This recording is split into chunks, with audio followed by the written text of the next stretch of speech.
Assalamualaikum warahmatullahi wabarakatuh. Pertama, izinkan saya mengucapkan terima kasih Pak Pratik, terima kasih atas undangannya dan juga teman-teman panitia. Sekarang namanya mungkin beda, kalau dulu namanya orientasi mahasiswa baru. Setiap kali diundang ke sini ada rasa yang berbeda. Kenapa? Karena tahun tadi disebut 92 saya ketua senat, tapi sebenarnya tahun 91 saya ketua panitia orientasi mahasiswa baru se-UGM. Dan pidato pertama sebesar ini ya di sini, Pak. Karena waktu itu penerimaan mahasiswa baru jumlahnya kira-kira 4.500 mahasiswa. Dan hari ini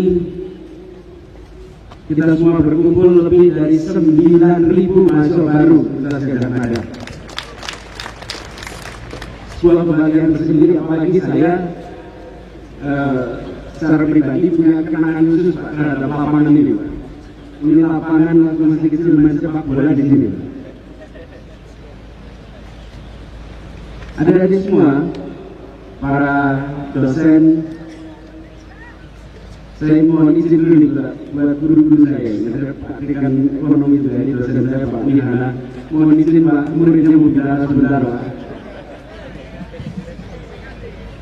Dan untuk adik-adik mahasiswa, saya ingin menyampaikan beberapa pesan. Pertama, Anda 9.000 mahasiswa terpilih dari lebih dari 320.000 orang yang bermimpi bisa berada di tempat ini hari ini. Anda dalam masa terpilih. Anda bukan tidak sengaja ke tempat ini. Anda bekerja keras, Anda belajar, dan Anda bisa meraih sebuah privilege menjadi mahasiswa di universitas terbaik di Indonesia. Anda punya kesempatan yang orang lain hanya bisa memimpikannya. Anda harus menggunakan kesempatan ini bukan semata-mata untuk diri Anda pribadi, tapi seperti pesan tadi, Anda adalah bagian dari Indonesia dan besar sekali harapan Indonesia dititipkan di pundak Anda, mahasiswa terbaik di Indonesia. Adik-adik mahasiswa baru, kesempatan kuliah di Gadjah Mada adalah kesempatan yang sangat penuh dengan potensi pengembangan diri yang akan Anda kerjakan selama beberapa tahun ke depan. Beda dengan proses belajar fase sebelumnya.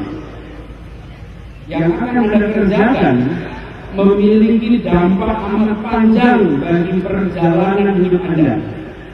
Karena itu, jangan menganggap proses kuliah ini seperti proses belajar lainnya.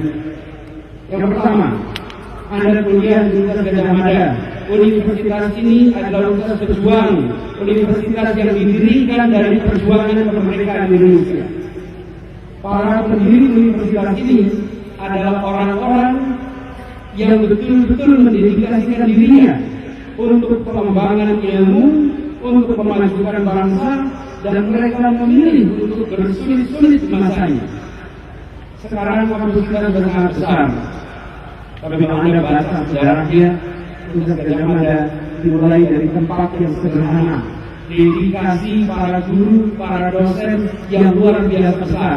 Kita sekarang merayakan ini, merasakan ini sebagai sebuah fasilitas yang sangat baik. Kami ingat pada saat ini dimulai. 2 hari lalu kita menyiapkan upacara. Lalu kemarin kita upacara 17 Agustus. Pada saat bendera dinaikkan, sekalian, kita mendengarkan dan menyanyikan Indonesia Raya. Menyanyikan Indonesia Raya hari kemarin diperlukan waktu paling 3-4 menit. Tapi saya ingin mengajak kepada Anda semua, para mahasiswa baru, coba Anda bayangkan, ketika bendera ini pertama kali dinaikkan, diperlukan waktu bertahun-tahun untuk berjuang agar bisa menaikkan bendera Indonesia yang merah putih itu. Bertahun-tahun lamanya, sekarang kita naikkan 3-4 menit selesai. Lalu kita mengangkat Indonesia sebagai atas. Tidak. Mereka berjuang menyiapkan fondasinya, menyiapkan dasarnya. Universitas Gadjah Mada membawa tradisi itu, Anda menjadi bagian dari Gajah Mada dan Anda harus meneruskan tradisi perjuangan yang ada di kampus ini. Kita semua sadar bahwa kita bukan saja pribadi yang ingin meraih kebahagiaan, yang ingin meraih kesejahteraan, tapi kita bagian dari Indonesia. Indonesia yang bineka. Di kampus ini berkumpul para mahasiswa dari seluruh negeri, dari paling barat, paling timur, paling utara, paling selatan, semua ada di kampus ini. Di Gajah Mada ini Anda punya kesempatan untuk membangun pertemanan, jaringan yang akan memperkuat tenun kebangsaan Indonesia. Indonesia ini seperti sebuah tenun yang dirajut dengan benang yang bervariasi, dengan warna yang luar biasa variasinya, etnis, budaya, bahasa, dan itu semua hanya bisa dipertahankan bila para pemimpin-pemimpin muda, para intelektual muda secara sadar merawat ikatan tenun kebangsaan kita. Selama Anda di Gajah Mada, gunakan untuk membangun sebuah ikat erat tenun kebangsaan kebinekaan Indonesia. Tidak banyak universitas yang punya kesempatan seperti ini. Di Gajah Mada Anda bisa ketemu dengan siapa saja dari mana saja. Karenanya selama kuliah saya mengusulkan agar Anda jangan hanya menjadi mahasiswa yang aktifnya di dalam kelas saja. Aktiflah di kelas dan di luar kelas. Saya akan jelaskan kenapa. Tadi saya sempat mengatakan, masuk kuliah ini beda dengan jenjang pendidikan sebelumnya. Buat teman-teman mahasiswa baru, Anda masuk sekarang jadi semester pertama di UGM. Coba kita ingat-ingat. Anda lewat sudah SD, SMP, SMA, sekarang perguruan tinggi. Dari SD masuk SMP yang diperlukan nilai Anda baik. Lalu Anda bisa masuk SMP. SMP masuk SMA sama. Anda harus punya nilai yang baik sehingga bisa diterima di SMA. Persyaratan masuk jenjang berikutnya adalah prestasi akademik Anda. Masuk SMA, lulus SMA ke Universitas Gajah Mada, diperlukan juga prestasi akademik Anda. Anda masuk ke fase berikutnya dengan keberhasilan di ruang kelas. Ini Anda masuk fase perguruan tinggi. Pertanyaannya, sesudah perguruan tinggi apa yang diperlukan? Yang diperlukan adalah prestasi di dalam kelas dan prestasi di luar kelas. Keduanya dibutuhkan. Tidak cukup jika Anda masuk kuliah hanya aktif di ruang kelas. Masa kuliah adalah masa pengembangan diri yang tidak bisa diulang. Anda tidak bisa kembali lagi ke kampus merasakan usia yang sama, kesempatan yang luas untuk mengembangkan diri seperti masa kuliah. Dan jarang ada kampus yang punya tradisi kegiatan, tradisi pengembangan mahasiswa seperti Gajah Mada. Karena itu, teman-teman semua, melihat persyaratan yang beda, bersiap-siaplah.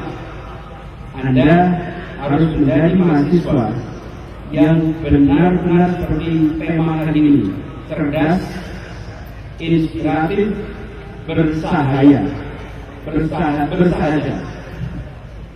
Apa artinya cerdas, inspiratif, bersahaja? Pertama, dari semua, siapkan rencana selama kuliah. Mau apa selama kuliah? Mau lulus kapan? Mau IP berapa? Anda rencanakan dari sekarang. Punya rencana tentang pengembangan diri selama kuliah. Jangan membayangkan lihat daftar mata kuliah saja. Anda lihat daftar kegiatan yang Anda bisa lakukan. Dua-duanya yang bisa lakukan. Dan kalau itu Anda kerjakan dengan punya rencana, nanti Anda akan bisa menjadi mahasiswa yang optimal. Saya sering mengatakan, your high GPA will get you a job interview. But your leadership, your organizational experience will get you the right future. IP yang tinggi akan mengantarkan Anda pada panggilan wawancara. Tapi kepemimpinan, pengalaman organisasi akan mengantarkan Anda pada masa depan yang cerah. Tapi tolong jangan dipotong. Tidak perlu itu tinggi. Bahaya itu. Kalau IP-nya rendah dipanggil wawancara itu tidak. Jadi, jangan dibayangkan, oh berarti wawancara tidak. IP Anda harus ditargetkan dari sekarang. Berapa IP minimal? Saya bayar dulu sederhana. Tiap masa IP-nya beda-beda. Tapi satu saja. Anda lihat pendaftaran beasiswa S2. Berapa IP minimalnya? Maka sebagai mahasiswa Anda harus di atas IP minimal beasiswa status S2. Itu jadikan patokan. Kemudian Anda aktif mengembangkan diri. Jangan hanya jual kelas. Jadi, kalau Anda lakukan ini, berkegiatan mengembangkan diri, maka insya Allah setelah Anda selesai masa kuliah, Anda akan menjadi anak muda yang lebih dari sekedar penjajah ilmu pengetahuan yang akan menjual ilmunya kepada calon pembeli dengan harga tertentu. Anda bukan menjadi penjajah. Kenapa? Karena Anda akan punya pengalaman yang menghasilkan visi. Anda menjadi sarjana yang punya visi. Saya akan kemana? Saya akan melakukan apa? Dan itu tidak bisa diraih hanya dengan duduk-duduk dan hanya belajar. Anda harus berinteraksi. Dengan Anda aktif, leadership Anda terbangunkan. 9.000 orang ini adalah calon pemimpin masa depan. Dan syarat untuk bisa menjadi pemimpin. Halo teman-teman, berjumpa bersama saya di Politik Dangi.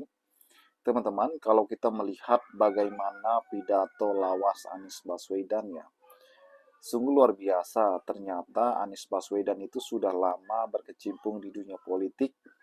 Bagaimana beliau selalu memberikan dampak yang baik ya, yang hebat dan luar biasa bagi negara kita. Teman-teman ya, ini berbanding terbalik dengan apa yang diperoleh Gibran Rakabuming Raka, seorang wakil presiden yang penuh dengan kontroversial ya. Bagaimana pencalonannya itu membuat rakyat marah dengan mengubah syarat pencapresan pada saat itu ya, dari umur 40 turun ke 35 ya, dengan beberapa syarat. Ya, inilah membuat publik itu marah. Sebab dalangnya adalah diduga adalah pamannya di MK, teman-teman. Dan ini membuat rakyat marah sampai detik ini ya. Berbeda dengan Anies Baswedan, tokoh yang visioner, tokoh yang sudah lama ya di dunia politik Indonesia. Dan kalau kita melihat ya, selayaknya Anies Baswedan lah ya cocok menjadi presiden ataupun wakil presiden sebenarnya. Sebab beliau sangat inovatif ya, memberikan